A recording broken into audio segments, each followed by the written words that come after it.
What's going on, everyone? Welcome back to another episode of the Primetime Sports Podcast, hosted by Joey Malari. So, in today's episode, I'm going to break down some of the news across the NFL over the last couple weeks. At the end of the episode, I will talk about the LA Clippers and where they currently stand in the Western Conference. We'll start out with NFL news, as I said, and we'll start out with Maxx Crosby, the trade between the Baltimore Ravens and the Las Vegas Raiders that never happened and ended up falling through. Supposedly, there was cold feet over concerns with Crosby's knee.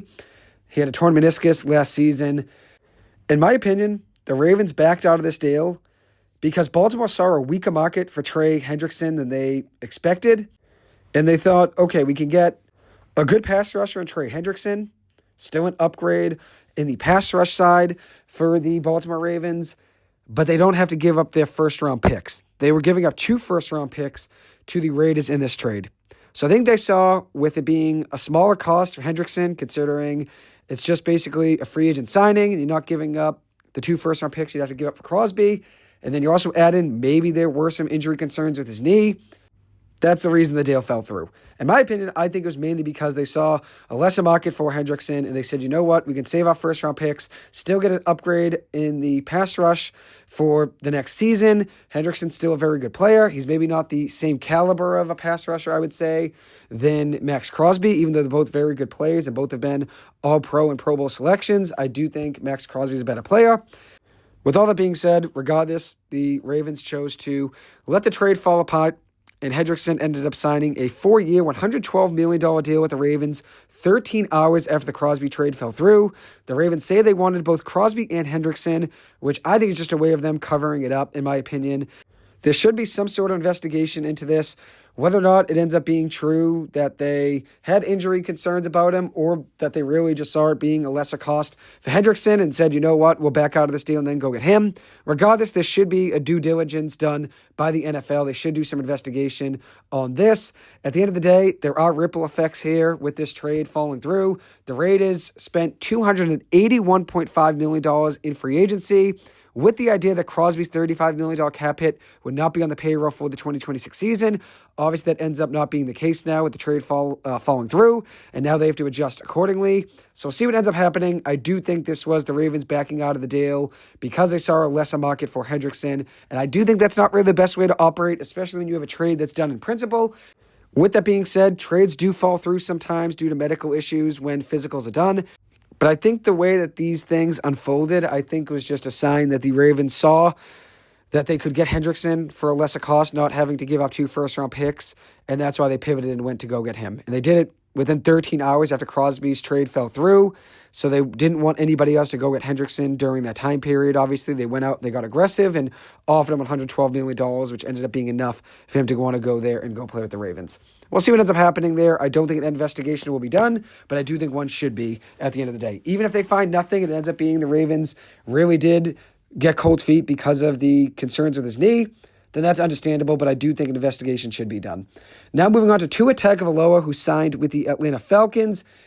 Tua was just recently cut by the Miami Dolphins with a post-June 1 designation, leaving the Fins with the largest dead cap hit in NFL history, which was previously held by Russell Wilson's $86 million buyout with the Denver Broncos from a few years ago.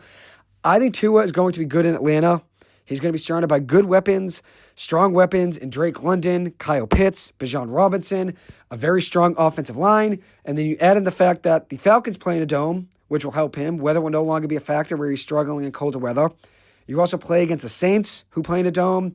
You'll play against the Bucks, who play in warmer weather, and then you'll play against the Carolina Panthers, which will be a colder place to play later in the season, but it's nothing like him having to go play the Jets and the Buffalo Bills and the New England Patriots in the latter part of each season. We'll see what ends up happening. I do think Tua Tagovailoa will be good in Atlanta. He's played in 6 career games in a dome where he holds a 5-1 record, 10 passing touchdowns, 3 interceptions, and 249 passing yards per game. I think a lot of people have given up on Tua, injury concerns being one of the reasons. Another reason is Tua struggling in the playoffs, also Tua struggling in colder weather. Now he's going to a division that's on the warmer side, right? You're playing the Tampa Bay Bucks, which would be on the warmer side, and then you're adding the fact that you're playing at least half of the games in the regular season in a dome in Atlanta, and then you'll play a game on the road against the Saints, who are in a dome as well. I do think this is going to be a good landing spot for Tagovailoa. You add in a good offensive line, really good weapons, and a little bit better of weather than he played in Miami.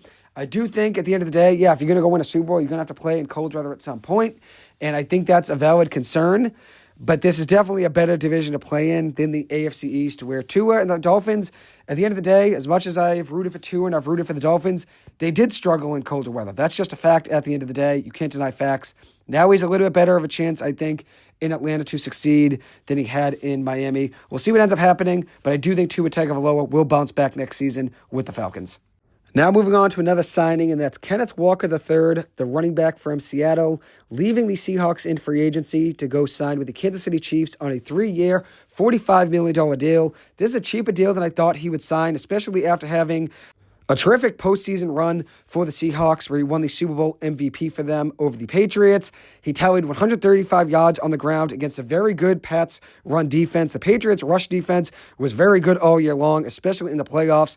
But somehow, some way, Kenneth Walker did play very well against them with 135 yards on the ground in the Super Bowl. Overall, in the regular season, Walker tallied 1,027 rushing yards with 10 rushing touchdowns, also adding in 282 receiving yards in 17 regular season games. He did stay healthy all of last season, but in the prior season, in 2024, he only played in 11 games. He did miss 6 games in that season, which is somewhat of a concern for me, is the injury history, although he's been healthy for a lot of his NFL career.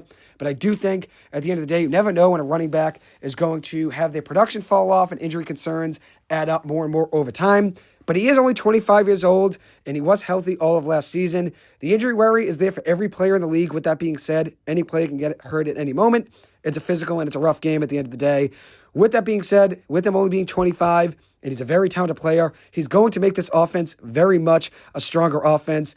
And when you look at this Kansas City Chiefs run game, they were really struggling. They were 31st in explosive runs in 2025. Walker will definitely change that for them. Last season for Seattle, he ranked second in the NFL with 77 missed tackles forced and also had 42 total explosive runs last season. So he's definitely going to be an upgrade to that Chiefs offense, an offense that is going to be without Patrick Mahomes probably to start the season. Walker will probably have to put the team on his back, at least for the earlier part of the games, and definitely have to put up some good numbers for them to be competitive so that when Mahomes does get back, they're still in line to make a playoff run.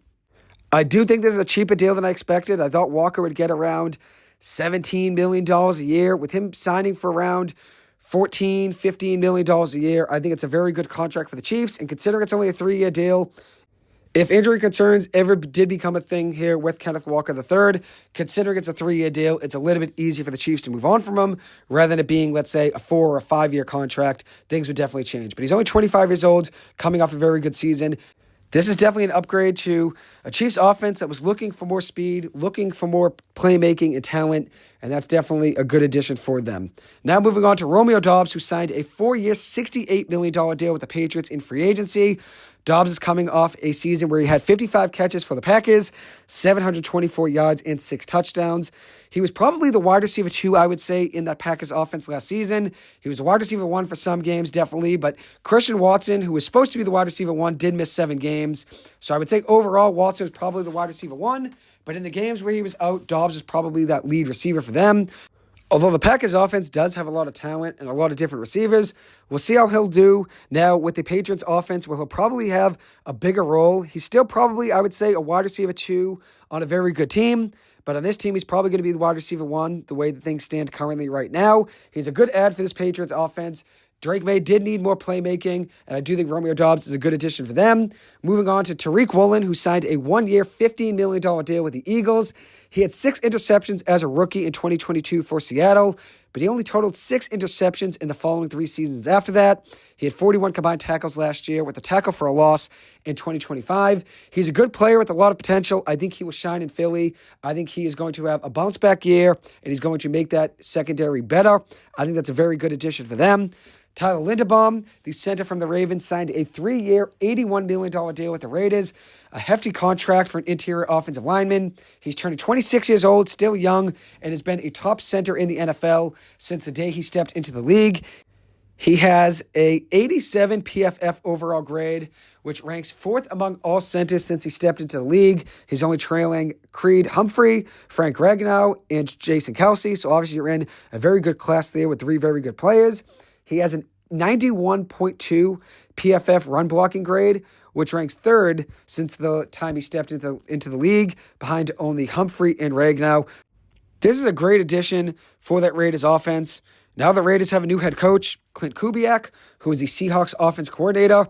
He called a lot of zone runs. 58% of the Seahawks run plays this past year were zone runs, which having Linderbaum as the lead guy in those situations will definitely be a huge boost to that Raiders offense in 2026. I'm excited to see what he does there for the Raiders. They needed to upgrade that offensive line, and obviously they addressed that. Most people would probably expect Ashton Jeanty to have a really good year two in that offense. We'll see how things change there, but he's coming off a good rookie year, maybe not as flashy as people expected. We'll see what he does in year two. I was not the highest on Ashton Jeanty coming out of the draft. I thought he was a good running back. I didn't think he warranted a top 10 pick. We'll see how things change, though, with an upgraded offensive line and a new play caller in that offense. Now moving on to another deal, and that's Travis Etienne, who signed a 4-year, $52 million deal with the New Orleans Saints. He's coming off a year where he had over 1,100 rushing yards and 292 yards in the air, which was a very good bounce-back season in Jacksonville for him. He totaled 13 touchdowns with 1,399 yards from scrimmage. That's the most touchdowns in a single season for him, and that total in yards from scrimmage is within 100 yards of his single-season high, so a very good bounce-back year for Etienne. Does this mean Alvin Kamara will now be traded? I do think that ends up being the case. Kamara is heading into the final year of his contract. He has a $10.5 million cap hit in 2026. With 4 void years following that, that's something that the Saints are trying to shy away from now, is adding void years on a lot of their deals. Whether it's an extension or a free agent signing, they are trying to shy away from having some void years added on to contracts. They're starting to address their books and make them healthier. So I do think, obviously, this Kamara contract, if they do trade him, they're probably going to have to chew that money that's on those void years. But I do think there are teams that are going to be interested in him via trade. He's entering, as I said, the final year of team control. And the team that's trading for him, I do think they're going to want those void years to be accounted for on the Saints payroll, which that's something they're probably going to have to do. He's now approaching 30 years old. He's coming off not his best season. He missed 6 games. This was his first career season where he didn't total over 1,000 yards. He had just 657 yards from scrimmage and just 1 total touchdown. So it's a career low by a significant margin in both touchdowns and yards from scrimmage. He's still a good player if he's healthy, can be a good spark on an offense. I do like Kamara. I take him on my team any day of the week, even though he is now 30 years old. Still a good player, and if he's only on a 1-year deal on his contract, that's not really a risky move for any team. Now moving on to the last contract I'm going to talk about, and that's Mike Evans, who signed a 3-year, $42 million deal with the 49ers. He's now 32 years old. Like Kamara, he had a down year in 2025, playing in just 8 games and failing to reach 1,000 yards for the first time in his 12-year career. He totaled 368 yards and 3 touchdowns. If he can stay healthy, Evans has been a very consistent player over his entire career, can still make big plays, but after missing 14 games this past season, health is now a concern. That offense wanted to add a playmaker, and they did that, adding Mike Evans on a contract that isn't that high of a payday, just $14 million a year. That, considering there's other receivers making much more money on the open market nowadays, that is not a bad deal there for the 49ers. Now moving on to talk about the NBA, the Clippers became the only team to move above 500 after falling at least 15 games below 500 in the same season. What a historic turnaround here for the Clippers this season. They were 6-21 on December 18th and were 34-32 just a few days ago after a win against the Chicago Bulls. They did just lose on Saturday night and are now 34-33 overall. It was a bad loss to the Sacramento Kings. Don't really have many excuses for it. The Clippers just did not show up in that game, but they have been on for the last 2 or 3 months, so I'm going to give them credit. They found a way to turn the season around, a season where it's been a roller coaster all year long. They started the year 6-21 and are now 28-12 over the last 40 games, with wins over the Pistons twice, the Knicks, the Rockets twice, the Lakers twice, the Nuggets, the Wolves twice. They did have a 25-point lead over the Spurs at one point, which they ended up blowing that game and losing. They have a potential redemption game against the Spurs tonight. We'll see how they do. They may be without Kawhi Leonard in tonight's game, who left that game on Saturday night against the Kings with an ankle sprain. He's listed as doubtful for tonight, which I think is encouraging considering he's not listed as out immediately. Over his last 47 games, Kawhi Leonard has been amazing, averaging 29 points, 7 rebounds, and 4 assists, with 2 steals per game, shooting 38% from 3 and 50% from the field. He's played in 42 of the last 46 games for the Clippers, but like I said, he did get hurt on Saturday, so there is a chance he misses tonight's game. He's averaging a career high in scoring, 28.3 points per game. This is year 14 for Kawhi Leonard. No players averaged a career high in scoring this late into their career, so it's a very impressive year for him. He's averaging 28 points, 6 rebounds, 4 assists overall this season, shooting 38% from 3 and 51% from the floor. I think Kawhi Leonard is truly an MVP candidate considering how much he's put this team on his back over the last 3 months to not only get them over 500, and get them back into the playoff mix where they currently stand in the 8th place in the Western Conference. There is no doubt in my mind Kawhi Leonard should be an MVP candidate. I do know at the end of the day he's not going to be the MVP since the Clippers are the 8th seed in the West right now. But I do think at the very least he should be an all-NBA player.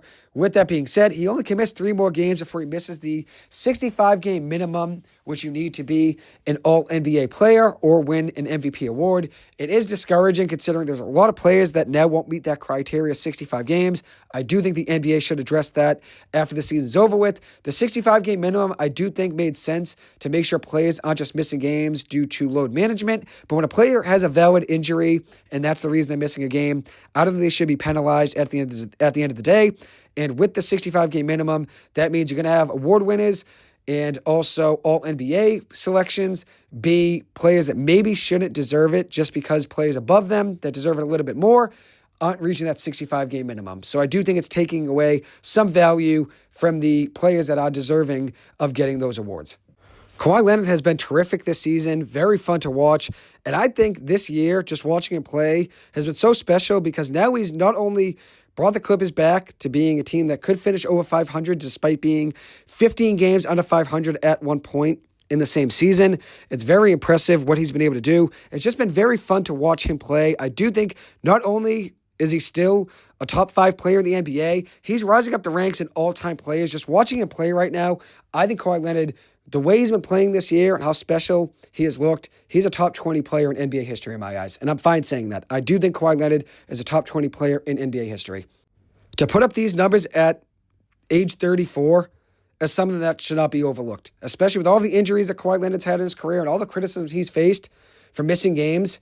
Kawhi Leonard this year has delivered, and he's shown up in a big way for the Clippers. He has been awesome to watch this year and has been a top 5 player in the league. And arguably, over the last 3 months, the best player in the NBA. The most unstoppable at many times. And that's why Anthony Edwards said about a week ago when the Clippers played the Wolves and beat them, when Kawhi Leonard's on, there's no stopping Kawhi. And that's just the truth at the end of the day. He has been awesome to watch. When he gets to his spots, you know a lot of the time, even if you're playing great defense, that shot's going in. The Clippers went from being one of the oldest and slowest teams in the NBA at the start of the season to being a fast-paced and strong team in transition. Credit to Darius Garland, who the Clippers have played very well around when he's in the lineup. Also credit to Benedict Mathurin, who's been fun to watch as well. He's a great bucket getter. Isaiah Jackson has shown a lot of promise as the backup big man with Yannick Niederhauser out for the season. YKN is the future, though. Like I said before, he's a future NBA star. And last Wednesday's win for the Clippers over the Minnesota Timberwolves, they won that game by 25 points. Kawhi Leonard had 45 points in that game, 15 of 20 shooting with 5 rebounds and 2 steals. He was getting to his spots so well in that game. And like I said already, once he gets in a rhythm, he is uncoverable. Even when he's being doubled, he finds ways to make plays. When double teams do show up, he has done well dishing the ball to the middle of the floor, getting it to Derrick Jones Jr., getting it to Chris Dunn, getting it to Brook Lopez. Credit to DJJ and Dunn. They've been huge energy boost for the Clippers this season on both ends of the floor. They've been great at switching on defense. The defensive rotations have been special to watch, and they have shown up on the offensive end. DJJ is averaging 12 points, 3 rebounds per game, with 2 stocks per game, shooting 34% from 3 since returning from injury about 18 to 20 games ago now. He's been great here for the Clippers this season. And one last stat I want to mention for the Clippers, they are just one of 5 teams since December 20th to rank top 10 in both half-court offense and half-court defense. The other 4 teams are potential title contenders, and that's the Oklahoma City Thunder, San Antonio Spurs, Boston Celtics, and Cleveland Cavaliers. And I just want to repeat that statistic I mentioned at the beginning of this segment here talking about the Clippers. The Clippers are the first team and the only team so far in NBA history to move above 500 after falling 15 games below 500 in the same season. That's quite a turnaround for the Clippers and something that should get more attention than it does. And I'm not going to lie, I gave up on this Clippers team. I was down on them when they were 6-21. I remember getting to work that next day, giving up on them and telling my coworkers, I do not see this team turning things around. The season is over with. And at the end of the day, I was wrong. This team has found a way to revive the season and are now right back in the playoff mix in the Western Conference. And now the last thing I want to talk about is Bam Adebayo's 83-point game from last week, which was the second highest scoring game in NBA history. Bam had 83 points, 9 rebounds, 3 assists, and 4 stocks in that game, shooting 20 of 43 from the floor, 36 of 43 from the free throw line, which broke the record for the most free throws made in a single game in NBA history. Shout out to Khalil Ware. He is a big man on the Miami Heat roster. A year or two ago, he had his Mount Rushmore of the NBA listed on a podcast, and 3 of his top 4 players in NBA history, 3 of the 4 highest scoring players from a game in NBA history, 3 of those guys in the top 4 are Wilt Chamberlain, Kobe Bryant, and Bam Adebayo. The 4th player on his Mount Rushmore is Anthony Edwards. And with that being said, Anthony Edwards is definitely capable of going off for a monster game. Obviously, he hasn't had an 80-point game yet in his career, but he has the talent. He has the shot-making ability. At some point, he could find himself in that top 4 list, and that could end up being the missing piece there for Khalil Ware's Mount Rushmore of the NBA. NBC made the decision to cut from the Spurs game and the Celtics game in that one. The Celtics and the Spurs are matching up, and they decided to cut from that game to show the last few minutes of the Heat-Wizards game, which is a great move in my opinion, considering the fact that this was NBA history.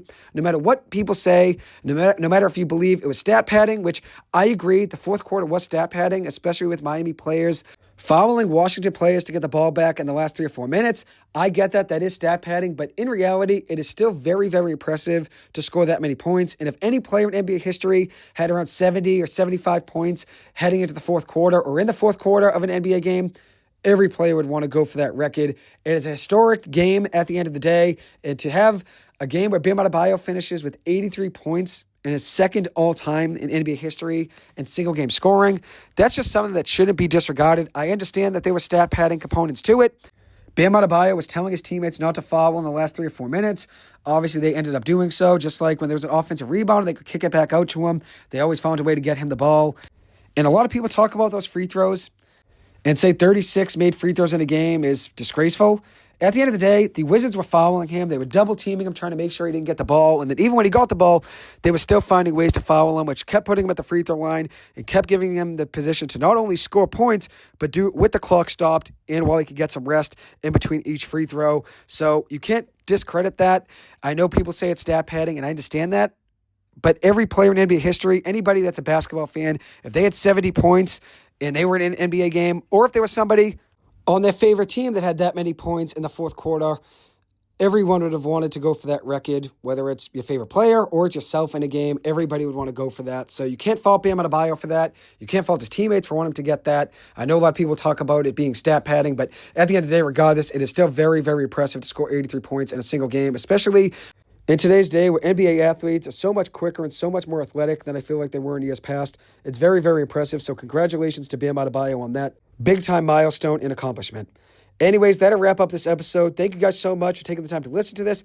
As always, I appreciate it. I hope you guys have a good one. I'll see you guys in the next episode. Thank you.